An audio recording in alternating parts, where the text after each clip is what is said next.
Welcome back.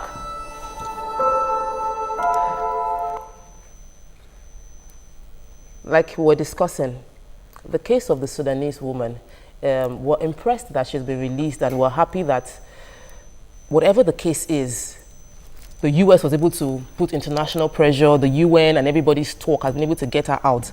However, I'm concerned about other people that might be suffering this underneath and might not have gotten the public awareness because they are not married to an American citizen. True. Because one of the major things that brought this out is because the Sudanese guy is also an American citizen. However, if he wasn't an American citizen and there was he was just a normal guy somewhere married to a Christian, what would you think would have happened? I have no idea what would have happened. I just, I don't dwell on such things because they make me sad. And I now feel very powerless. So I've been very quiet today because what do I really want to contribute? I can only complain. Maybe I can send them a letter, but I feel powerless. And when I feel powerless, I prefer to keep quiet. But there are tweets if you're interested. Adewale from Maryland, welcome to the show. Please, let's share your view. Good morning. Good morning. Good morning, wife, Jimmy, and Sanzi. I think morning. The law they are using now in Sudan is old law. But they're having a lot of conflict about 4 years 30 now. years ago. And everything has been settled now. And they haven't reviewed the law. I know about the lady, I've been watching the Twitter, I've been listening to the words of people of the international community. The problem I have is that you have a bad brother. Our brother and especially our brother, I listened to one of them in the BBC.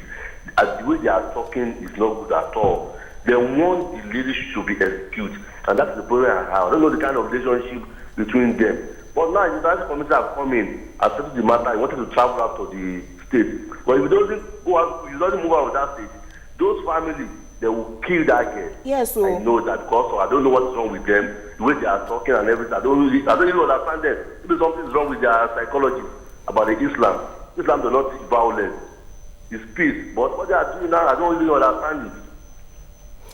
Thank you so much, Adewale. The thing he said he watched clips of the brothers and the way they were talking. I had the brothers, and they were saying that because they witnessed against her in court, and they were saying she's our sister. If she just abandons her religion, she's our sister. But if she doesn't abandon the religion, the death penalty must be placed on her. Horrible brothers. She's obviously. But I think what I feel that the UN and all the public outreach should focus now is on changing the law, expunging that law. Yeah. That law should not stand anymore, because if you just rescue a single person, rescue Miriam is the only one out. Every other person in that country are tied to that law, and they'll lose their lives regardless of if it can happen to a pregnant woman. It can happen to any woman in that country just for marrying a Christian or converting her religion. She was going to die for the God that she believed in. She wasn't, because she was raised a Christian by her mom, she wasn't going to denounce Christianity regardless. She was pregnant and put in prison. Were they the same mom? Only needed,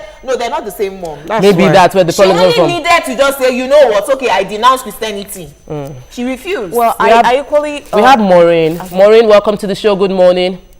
Good morning, Dr. Good morning, Maureen. Let's have your view. Good morning. Good morning. And the sweet girls, Nazi. Good morning, Ngozi.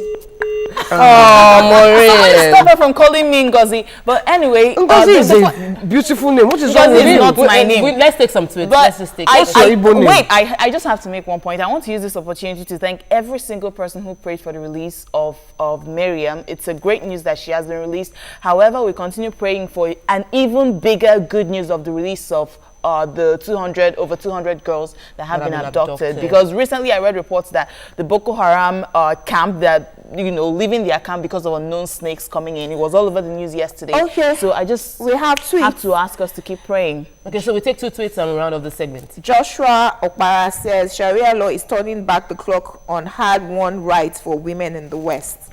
Uwa Olatune says, hello beautiful ladies, you're all looking gorgeous this morning. I will go on to DJ Nayo, who says, you can't force me to practice your religion, and I can't force you to. Why are we troubling ourselves with God? One last one. Rekia Olowu says, people take advantage of religion to draw blood out of sheer hate or ignorance. It doesn't make it right. May God help us. Amen. How can you be so heartless, imprison a mother and claim apostasy as her crime? There is God. Oh. Definitely. Well, the time to reveal our celebrity guest comes after this break.